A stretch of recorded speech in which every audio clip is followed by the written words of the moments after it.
अस्सलाम वालेकुम नाज़रीन, मैं जाफ़र लिगारी हूँ। आप मेरा यूट्यूब चैनल देख रहे हैं। लेकिन आज हम आपको बताएंगे कि इस्तिमारियात या कॉलोनाइजेशन किसे कहते हैं और उसके साथ साथ इस्तिमारी दौर में इस्तिमारी कुव्वतों का महकूम कौमों के साथ रवैया कैसा रहा। सियासी मानों में कॉलोनाइजेशन का मतलब है एक कौम का अपनी ओरिजिनल टेरिटरी से निकलकर किसी दूसरी कौम के खित्तों पर जाकर आबाद होना बड़ा एक सॉफ्ट लफ्ज़ है। वो वहाँ जाकर सिर्फ आबाद नहीं होते थे बल्कि मकामी लोगों के वसाइल पर भी काबिज होते थे। और उसके साथ साथ आपको ये भी बताता चलूँ कि वसाइल पर काबिज होना भी एक पहलू है। दूसरा पहलू जो आमुन्नास की नज़रों से ओझल है वो ये कि मकामी तहजीब को मिटाना भी कॉलोनाइजर का एक अहम एजेंडा होता था। मकामी तहजीब जैसे रहन सहन हत्ता के लिबास तक को मिटाना ताकि मकामी आबादी भी कॉलोनाइजर जैसी बन जाए और उनके वसाइल लूट लिए जाए ताकि मुआशी तौर पर भी वो उनके ताबे बन जाए। कॉलोनाइजेशन या इस्तिमारियात की तारीख तो बहुत पुरानी है, लेकिन 18वीं, 19वीं और 20वीं सदी में इसका अरूज देखने को मिलता है। उस वक्त बिलखसूस जब मगरबी अक़वाम ने समुद्री रास्ते दरियाफ्त कर लिए तो फिर उसी की मदद से उन्होंने बरआज़म अफ्रीका, एशिया और अमरीका को कॉलोनाइज किया। बरतानिया और फ्रांस सर फहरिस्त है। कहा जाता है कि बरतानिया ने इतने खित्तों को कॉलोनाइज किया कि उनकी सल्तनत का सूरज भी गरूब नहीं होता था।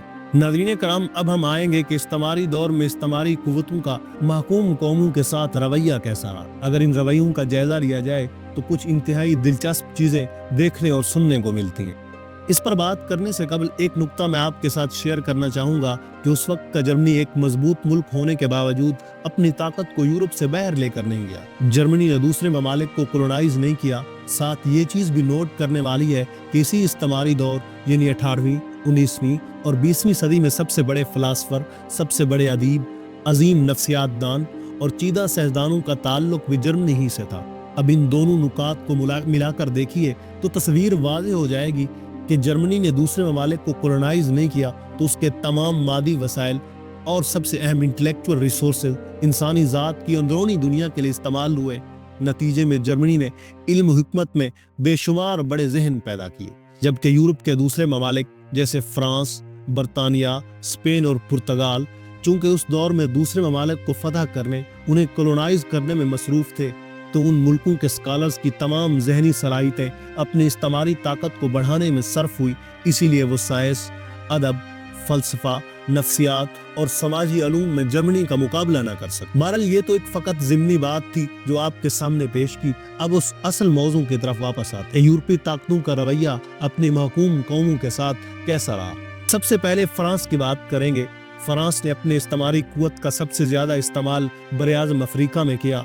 सियाह फाम खित्ते के मादी वसाइल लूटना तो अहम था ही, जो कि कॉलोनाइजेशन का असल मकसद होता है, लेकिन फ्रांसीसियों का सियाह फाम लोगों के साथ रवैया इंतहाई सख्त था। फ्रांसीसियों ने हर सियाह फाम को दूसरे दर्जे का इंसान माना। वो उन्हें सब ह्यूमन कहते थे और किसी काले के जान की कोई कीमत ना थी। कई ऐसे फ्रांसीसी फौजी भी थे जिन्हें शाही मेडल सिर्फ इसीलिए दिए गए कि उन्होंने कालों की बड़ी आबादी को खत्म किया था। फ्रांसीसी फौजी कालों को मारने के बाद उनके सरों को तन से जुदा करते और उन सरों को हाथ में पकड़कर तस्वीरें बनवाते और वो ये तस्वीरें अपने वतन फ्रांस अपने घर वालों को भेजते। इन फौजियों की बीवियां या गर्लफ्रेंड्स फखरिया तौर पर इन तस्वीरों को फ्रेम करवाकर अपने ड्राइंग रूम्स में सजाती और हर मेहमान को फख्र से बताती कि देखो मेरे शोहर या मेरे बॉयफ्रेंड ने कितने कालों को मारकर उनकी खोपड़ियों के साथ तस्वीरें मरवाई हैं। एक रवैया ये था जो फ्रांसीसियों का खासा था कि कोई भी मकामी आदमी मुकम्मल इंसान नहीं है, उसको मारना ऐन हक है और किसी किस्म की कोई पूछ बूछ ना थी। अब इसके बरखिलाफ इस्तिमारी कुव्वतों का एक दूसरा रवैया भी था जो कदरे मुख्तलिफ था। जैसे बरतानवी इस्तेमार। बरतानियों ने अपने महकूम कौमों के साथ फ्रांसीसियों वाला सलूक नहीं किया। बरतानियों की अप्रोच ये थी कि पहले महकूम कौम की कल्चर, सकाफत और ज़बान को समझा जाए और उनकी नफ्सियात को परखा जाए। ऐसा करने से वो महकूम कौम की अशराफिया को अपने साथ बना लेते, फिर उसी अशराफिया को बड़े ओहदे देकर उन्हीं की मदद से बाकी कौम पर हुकूमत करते। कई बड़े बरतानवी स्कॉलर्स के नाम गिनवाए जा सकते हैं जिन्होंने संस्कृत ज़बान को न सिर्फ सीखा बल्कि इसी ज़बान में किताबें लिखी, हिंदुस्तान की पूरी तारीख और तहजीब को समझा।